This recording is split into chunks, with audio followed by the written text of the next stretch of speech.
Well, hello everyone, this is Rick Passek, the FlyFish Fanatic, and welcome to my tying bench.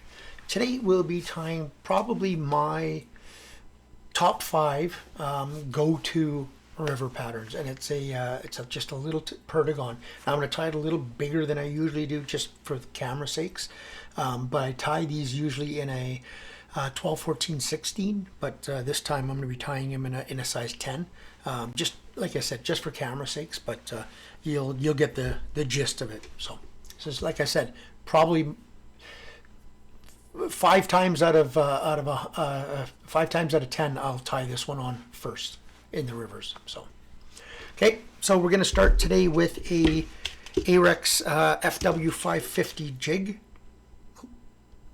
in a size 10. Like I said, I do these in a 12, 14, 16 normally.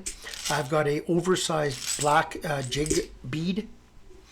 I will be using just a couple of strands of the Grizzly Hackle for the tail, and then for the body I'm going to be using Semperfli micro glint. Here, I'll take that off so you guys can see the micro glint in Rainbow, and then a hot spot of a Semperfli classic waxed in the fluorescent red or fluorescent orange. Okay, so I'm gonna make sure my bead is the right way, that way.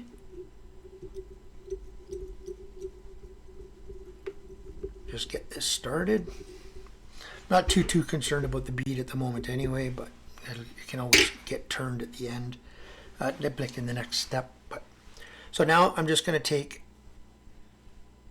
a little pinch full here. I don't want a huge tail, but I definitely want it to be noticed. So about like that, and if there's any really long ones, take them out. And I want it about the length of the body protruding past, so I'm going to start about there and come back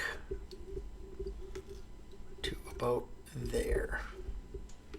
Okay, then I'll come forward and I'm going to work these feathers right in, and to help build my taper I'm just going to fold them back. Not going to see them anyway, but it just helps build my taper just a little bit, just so I don't have to use quite as much of this micro glint. But again, I'm going to leave a little tiny bit of space at the front there. And now I'm just going to make sure I got a decent taper built here. I said leave a little bit of space at the front there. Okay, I'll get in there. I'll do a couple of turn whip finish right in behind there. Be careful when you're pulling this stuff. You can't pull too hard, it will break, but just leave it like that. Nip that off. Get your hot spot material. So in this case, the classic waxed by Semperfli.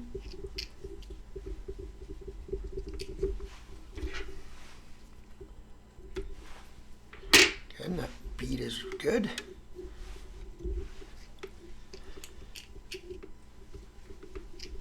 I'm just going to build up a little bit of a hot spot / taper here to get down into that. But I don't want to go too much further back than that. Give that a whip finish right up against the bead. Cut that off. Now I'm going to take some of my Gulf Thinman.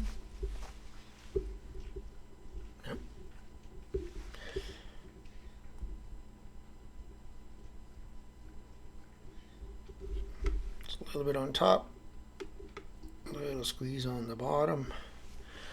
I'll take my bodkin and I'll spread that.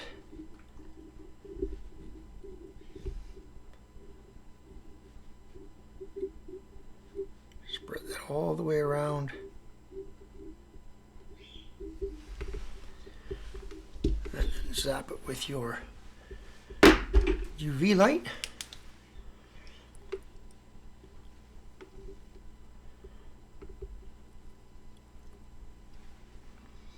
And your fly is finished. It's that simple. super simple fly to tie as well, right? Now, if you want it a little bit heavier, this is going to be quite heavy because of the oversized bead, but you could have put a little bit of flat lead or something under the body. But just understand that that will make the body a little bit heavier, right? Like thicker. So, but there you go. Finished fly. Super simple, super effective. That little hot spot does wonders. I've got them with and without in the Rainbow, and definitely with catches more. So, okay. Hope you guys enjoyed that one. If you give her a thumbs up if you did. If you've subscribed, awesome. If you haven't, please consider doing so. And yeah, leave some comments. What do you want to see me tie? You know, pros, cons of what I have tied. You know, just ask for tips and tricks. I'll do all kinds of videos. So my goal is to help people that to the experienced tiers, to show them some other patterns, because I do think outside the box a bit. But for the beginner tires, I like teaching. I really love teaching people. So if there's anything you need to learn, anything you want to learn, anything you're having troubles with, let me know, and I'll do some videos covering that. Alrighty? Tie lines, everybody.